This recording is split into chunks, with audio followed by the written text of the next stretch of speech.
Hello and welcome to part 3 covering Nutanix database service.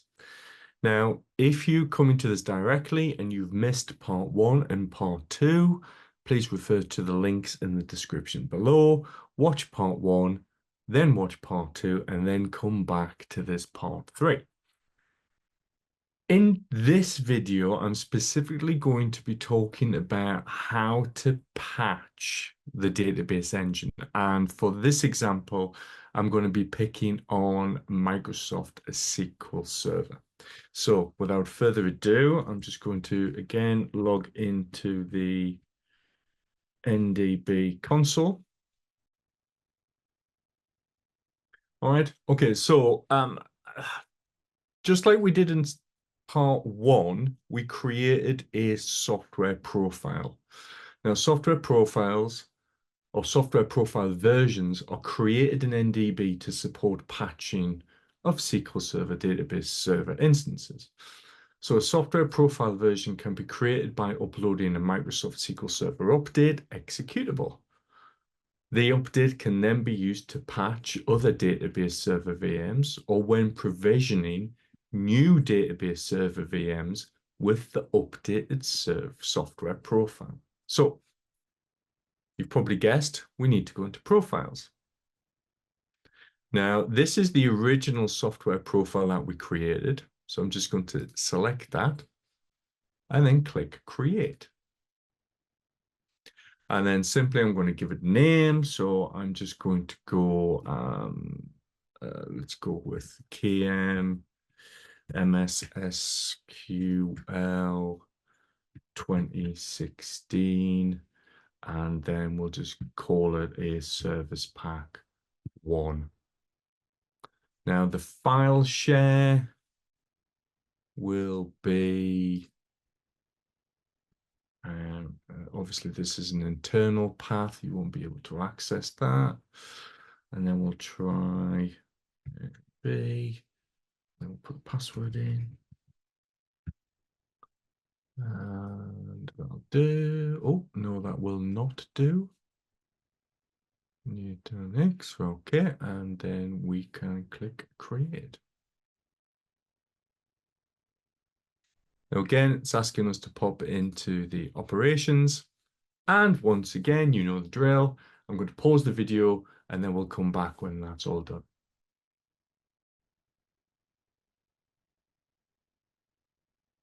Okay, so now we have our new software profile version created.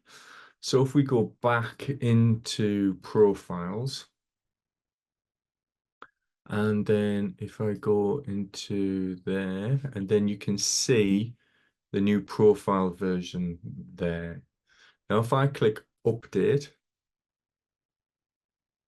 all right, and we want to select published, all right.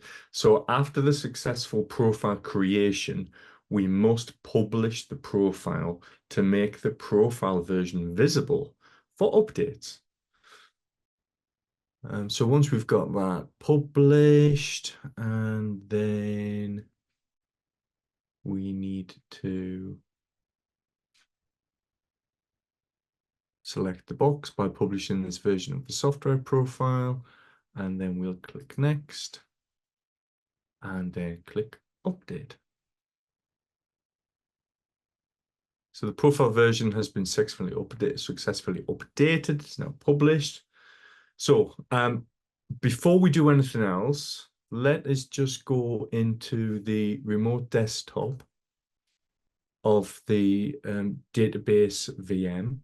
Now this is actually, okay, let's go to this is the source VM. And then I just want to double check. Please take a note of the SQL Server version highlighted at the top there. So it's 13.0.400, or so actually 4001.0. Okay, so now if we drop back into NDB, then we select the database server VMs. We go to list. And this is the one that we want to upgrade or update. Okay, so I've selected that. And this just brings you up a little mini dashboard for that database server VM. But on the right-hand side, you see we've got an update available. Software profile version update available. And now we can click update. So we're going to select the software profile, the version, which is our new Service Pack 1 version. We can start the update now, or we can schedule it for later. And we have to confirm the request, so we'll just have to put in a little bit of text there. So MS SQL source, have I spelled that correctly? I believe I have. And then we'll click update. And again, it's going to prompt us to go back into the operations. And once more, I'll pause the video and then we'll come back when it's all done.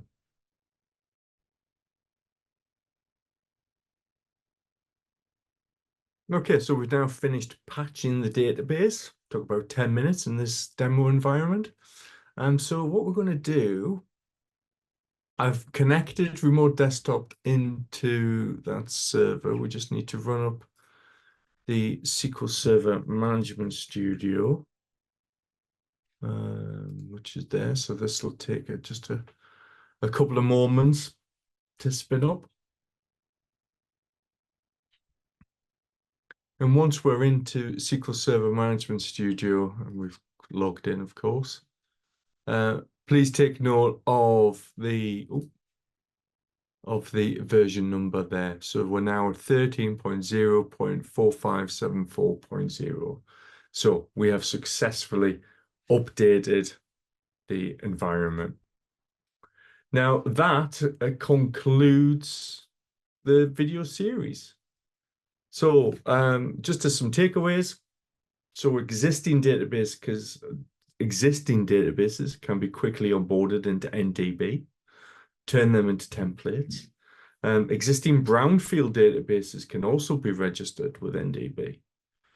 Profiles allows administrators to provision resources based on published standards. Customizable recovery SLAs allow you to tune continuous, daily, monthly RPO based on your app's requirements. And NDB provides provisioning of multiple database engines, including the automatic application of database best practices.